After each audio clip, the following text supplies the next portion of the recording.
तो अब हमारा देश आज़ाद हो चुका था 15 अगस्त 1947 को।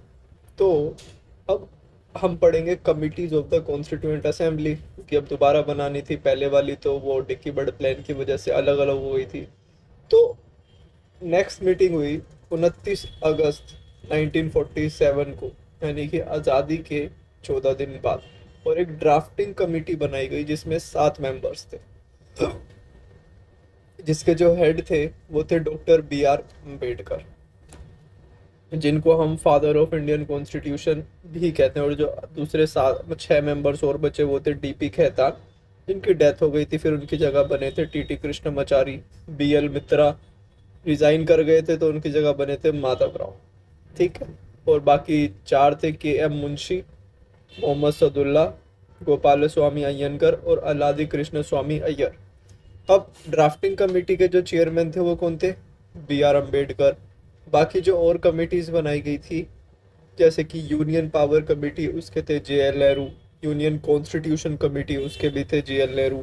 प्रोविंशियल कॉन्स्टिट्यूशन कमेटी के थे सरदार वल्लभ भाई Patel. Advisory committee on fundamental rights, minorities and tribal and excluded areas के थे वल्लभ भाई Patel.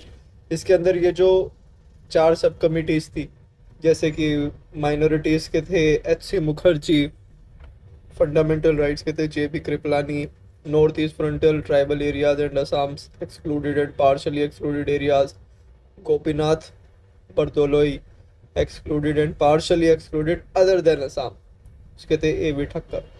Committee for negotiating with states, state committee जिसे हम कहते हैं, उसके थे J.L. नेहरू।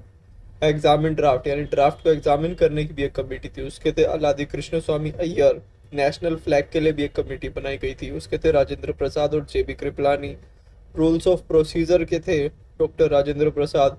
स्टीयरिंग कमेटी थी doctor Rajendra Prasad. Finance and staff committee थी doctor Rajendra Prasad. Credential committee अलादी Krishnaswami Iyer. House committee दी थी डी पत्ताबी सीतारमैया को। और ऑर्डर ऑफ बिजनेस कमेटी थी के मुंशी के पास, मुंशी बिजनेस ही करते हैं। लैंग्वेज कमेटी दी गई थी मथुराई सत्यनारायण को। किसको? मथुराई सत्यनारायण को। Committee for the functions of constituent assembly G.V. Mavalankar, जो कि हमारे फर्स्ट लोकसभा स्पीकर भी थे।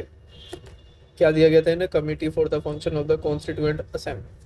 अब ये जो ड्राफ्ट कमेटी थी कब बनी थी? 29 अगस्त 1947 को। इसने अपना पहला ड्राफ्ट कब दिया?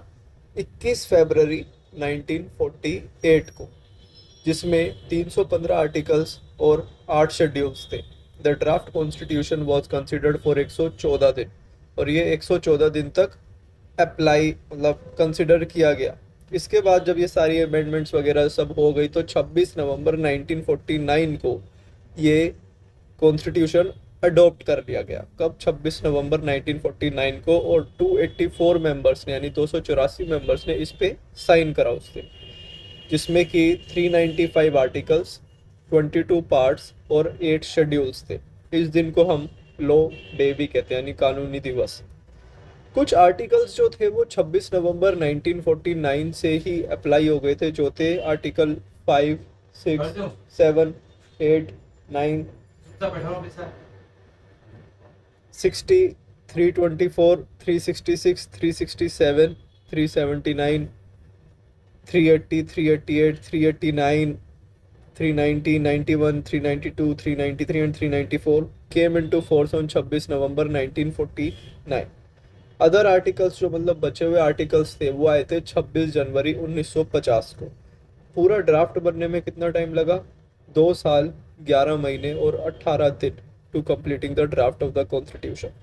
ओवरऑल कॉन्स्टिट्यूएंट असेंबली को कितने सेशंस लगे? 11 सेशंस। जो हमारी कॉन्स्टिट्यूशन असेंबली थी उसने जो हमारा नेशनल फ्लैग था ये आज़ादी से पहले ही मान लिया गया था।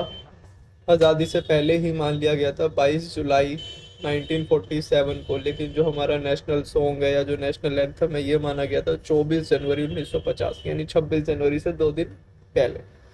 अब constituent assembly continued as provincial parliament of India.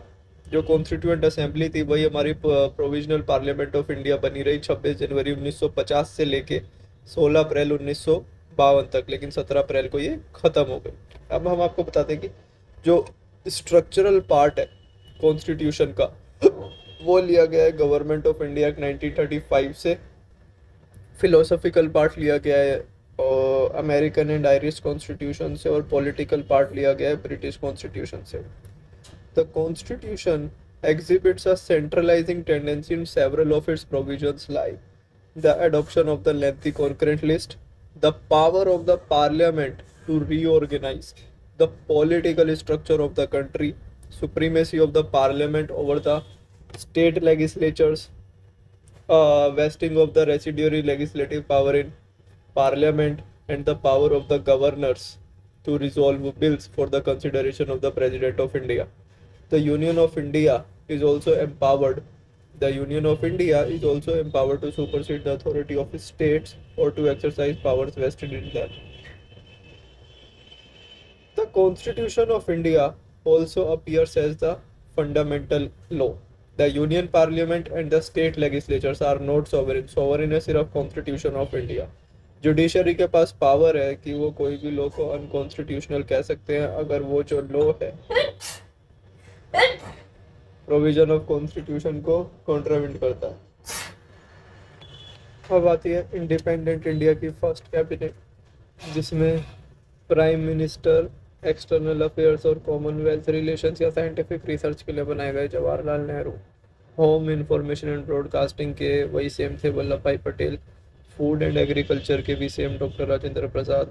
Education के चेंज हुए, अब हो गए मौलाना अबुल कलाम आज़ाद। पहले थे सी राजा गोपालाचारी।